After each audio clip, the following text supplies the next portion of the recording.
丹炉中霞光大作，李长寿停下遐想，一缕仙力注入其中，将那一颗颗丹药包裹其内，又缓缓地逼出了其内剩余的杂气。随后丹炉炉顶打开，一颗颗圆润饱满的丹药飞出，漂浮在李长寿的掌心，霞光也在渐渐收敛，淡淡的清香在丹房中氤氲开来。李长寿仔细感应了一阵，多多少少有些失望。这丹炉炼制出6品灵丹就是极限了吗？现如今影响自己在丹道上大步向前的，除去那些天才地宝级别的灵药宝药，就是这些硬件设施了。老君的八卦炉他如今倒是能够借用，但去兜率宫中借八卦炉炼丹，不就是拐弯抹角的给老君讨要丹药吗？万一让老君不喜欢，让圣人老爷不喜，那岂不是因小失大？小寿寿！熟悉的嗓音自丹房门口传来，李长寿扭头看去，却见一颗留着中短发的脑袋从门口探了进来。又在练什么好东西啊？让本师叔尝尝。李长寿右手拂过，手指轻轻地弹出一颗丹药。门口的脑袋一张嘴，将丹药嗷呜一声吞入口中，还没有来得及咀嚼，这丹药已然是化作了一缕清液，润入了嗓尖儿。哇，怎么有种苦味儿？这颗脑袋嘀咕一声，躲在门旁的身子也伴随着道道圣光跳了进来，自是九九。啊，这是给灵力炼制的，效果是强化肉身，吃到就是赚到了。什么？九九不由一惊。这东西强化肉身？怎么了？本师叔可不能再长了，不然就不和谐了。那真是洪荒的一大遗憾啊。嗨，放心就是了。师叔是来拿酒的啊，老位置放着呢。九九闻言眼前一亮，2步跳到了侧旁的书架，拿走了2只袖珍酒壶。谢了小寿。本师叔回去继续大杀四方。注视着九九师叔心满意足驾云离开的背影，李长寿轻笑了几声，目中流露出少许感慨。这何尝不是一种无为？只不过九九师叔是不问世事，一心在山中修行，而我自己却要面对各类复杂的大小博弈啊。将这些丹药收起来，李长寿的心事看脸正在林间修行的熊灵力，倒是不急着给他。此时的熊灵力比之前又壮了2圈，浑身散发着凶悍的气息，体内巫族血脉已经被完全激发了出来。李长寿已拿到了8九玄功的副本，此时却不宜传授给熊灵力。8九玄功算是为肉身强横者量身打造的玄法，肉身越强越容易入门。李长寿此时只是初参8九玄功，发现这门后土娘娘所著玄功并非单纯的肉身修行法，其最珍贵之处反而是强横肉身对于元神之力的增益。李长寿也决定尝试修行这一门玄功，对自己的肉身进行适度强化。如此不但能够增加自身的安全系数，还能够提升肉身的线条感和强壮感，增加男性魅力，提高男性自信心，简直是一修多效不可多得的巫族绝版修行法呀。后土娘娘说让人给自己送的巫族秘录还没有音讯，若是再配合能够临时提升自己肉身强度的巫族秘录，哎呦，设想一下这般情形啊，李长寿哪一天头顶塔爷，面对强敌围困，对方费尽9牛2虎之力将塔爷暂时压制封印，或者是打飞了出去，一群强敌喜极而泣，觉得胜利的曙光就在前方，对李长寿发起了强大的攻势，满天的法宝砸来，却打出了叮叮一阵轻快的声响，剑折齿断，板砖稀碎。李长寿淡定地拉开道袍衣领，露出了浑身淡金色的肌肤。下雨天，功德金身与8九玄功更配哟。暂不提李长寿出事无为，于山中琢磨八九玄功无人改造，等待妖族做出反应。且说南赡部洲西北某座普通的凡尘城池，一座占地广阔的大宅后院中，两道身影正在荷塘旁漫步而行，身上还带着两股晦涩的道韵。陆押道人恢复了自己本来的面貌，那衣冠楚楚、面容俊美的青年道者，身旁的厨子换上了长袍，含笑为陆押道人介绍自己亲手布置的庄园美景，言说那些别出心裁的小设计。陆押终究是没忍住，主动问道：前辈为何会去那酒肆之中做个厨子，而非……这中年道者反问道：为何贫道就不能做个厨子？这是因贫道当年为先帝效命时，以能掐会算为生灵所知，而今隐居此间，就非要做个与之相称的挂师啊？中年道者捏着自己的山羊胡笑道：此不过是殿下先入为主的念想，其实贫道的兴趣颇为广泛，远不止占卜、观测、阵法这些。晚辈只知道前辈隐居此地，见到了那凡人挂师，还以为是前辈所化。前辈肯见晚辈，可是愿在出山相助晚辈一程。唯独这个，请恕贫道不能答应。中年道者果断摇头，目中流露出惋惜之意。我还到殿下今日所来，是为了问活命之法，不曾想殿下竟还存着这般念头。若是这般，殿下不如就此回吧。接下来贫道说的再多，于殿下也是无用。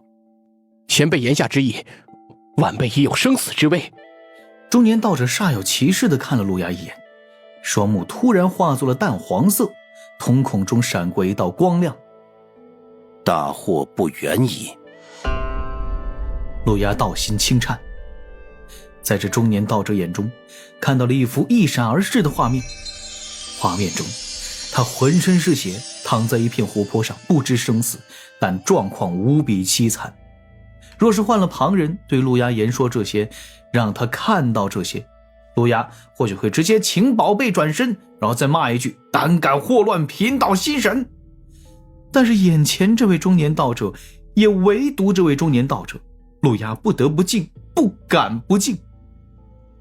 当年妖庭破灭，他陆押能活，便是因为这中年道者相助。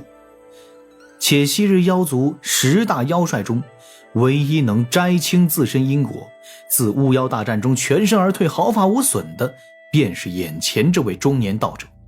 上古妖族10大妖帅白泽。白泽先天灵兽，善推演占卜，知阴阳明生死，最善趋利避凶，通万物之情，晓万物之貌，为妖庭妖帝器重信赖，也是当年妖帝平衡妖师鲲鹏权柄的重要谋臣。白泽所著《白泽精怪图》成为上古时妖帝统治妖族的重要权力基础。陆押额头进了冷汗，低叹一声，对白泽做了一个道揖：请前辈救我。罢了，虽在殿下眼中看到了执迷，但终归是欠了先帝几分人情，须得在殿下身上还上啊。殿下可知是谁要杀你？天庭水神。陆押这句话几乎是脱口而出的，但是喊出之后又隐隐觉得不太对。白泽笑道：不错，就是水神。天帝要杀你，是要杀妖庭太子，而这水神要杀你，是要杀陆押道人。为何如此？我与水神可是有什么深仇大恨？贫道也不知啊。白泽停下脚步，背负双手站在荷塘旁，看着水面上那连片的荷叶，目光越发悠远。水神此人，贫道琢磨了许久，终究是琢磨不透啊。殿下也知，贫道虽有神通可知万物之貌，但总归不能真的去推演万物万灵，不然道心顷刻便会被冲坏。贫道如今闲云野鹤，隐居尘世间，只会去观测贫道感兴趣的生灵。初次注意到这水神时，他的海神庙只有5、6座，而那时贫道就无法看清他的形貌跟脚。他当时就已有了防范，且这防范一日未曾松懈。贫道暗中观察水神至今日，依然是看不透他呀。白泽话语一顿，叹道：水神此人极善忍耐，行事周全到令人发指，而且睚眦必报。殿下可知当年龙族海眼被攻破之事？自是知晓。天庭与西方谋算龙族，最终龙族选择归顺天庭，西方拿龙族立威，毁了东海海眼，夺走了东海宝库。当时西方主持此事的乃西方大圣人的弟子地藏。但地藏和他的小嫡听春风得意不多久，就有了三教仙人骑上灵山之事。三教仙人逼灵山低头认错，却当着灵山的面杀了他们灵山弟子。玄都大法师更是凭先天至宝太极图与西方二圣人硬拼了一记。那场戏当真好看呀！那次之事的起因，殿下可知是何事？请前辈赐教。地藏略施小计，用谛听之能造谣截教火灵圣母与赵公明，还是借禅教黄龙真人的名义将此事散出去的。只是半日啊，天庭水神就定下了反击之策，连通了三教大师兄。就因这一件小事，让灵山在龙族身上得来的声威直接倒赔了进去，让三教关系得到缓和，顺便还打了西方圣人的脸面，更是让地藏和谛听还惨被圣人训斥，丢了圣人信任。这算计，贫道总之是绝对不会与水神为敌。此事何尝不是三教大师兄有意促成？白泽笑而不语，将话题引回了陆压之事。殿下，除西海之事与生妖山一战，你可招惹过水神？并未做过。陆压目光坦坦荡荡。生妖山时，我是自八皇宫赶去的生妖山，晚了半步，不然也不会让得水神轻易得手。殿下，圣母娘娘的居所名为圣母宫，蛙皇宫乃妖族自己取的名，莫要因圣人的不追究，就真当圣人娘娘认下了妖族胡乱安的名号。上古圣母娘娘成圣前，先帝恐伏羲与圣母娘娘夺权，先一步逼走了他们兄妹。圣母娘娘此前会庇护于你，不过是与先后交情非浅。而今水神去过了2次圣母宫，圣母娘娘是否还会出手庇护你，已是未知之数。水神2次去圣母宫，陆压不由一惊，这是何时之事？初次是妖生山之战过后，最近这次是因大德后土遭灾，在不远之前。白泽捻着山羊胡，淡然道：看来殿下也是被那些所谓的老臣捧糊涂了。圣母娘娘是人族圣母，当年人族被妖族屠戮，圣母娘娘未曾现身，是因妖师鲲鹏用计算计了圣母娘娘。虽然不知道为什么，但圣母娘娘赏赐给了水神数不清的宝物，这在圣母宫中可不是什么秘闻。殿下呀，妖族已在妖庭破灭时早已不复存在，何必纠结前事？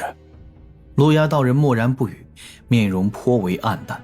白泽继续相劝：贫道当年追随2位先帝，亲眼所见，那些不甘被巫族捕食的万妖汇聚不周山顶，离上古天庭得天道大运，与巫族争锋天地。那时天庭是天庭，圣族是圣族。而后贫道也是亲眼所见，当圣族占据天空，压过了巫族一头，这个圣族逐渐腐朽，无尽的征伐斗法，大族吞并小族，强者奴役弱者。那时天庭虽还是天庭，圣族已是妖族啊。白泽这一叹，叹出了无尽萧瑟。妖庭陨落是大势所趋啊，是谁都无法挽回之事，却并非什么悲剧，这是应得的因果。殿下，那些此时还喊着妖庭制霸的家伙，当真算是妖族吗？他们不过是些腐朽之木，却强行将上古之后化形的万妖归入妖族之中，借妖族之名行奴役强压之事。试问，若当年活下来的并非是殿下，而是殿下的胞兄胞弟，那些所谓的妖王会如何相待？会与殿下无二吧？陆押道人皱眉凝思，又黯然一叹。确实如此，我也不过是他们举起的一杆大旗。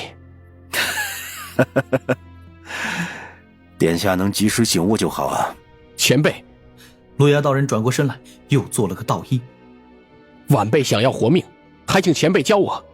其实你现如今已被水神逼到了一条死胡同，想要破局，唯有一条路走。请前辈赐教。号召各路妖王起兵反天，如此才可有3成活路。陆押面露不解，显然是有些消化不良。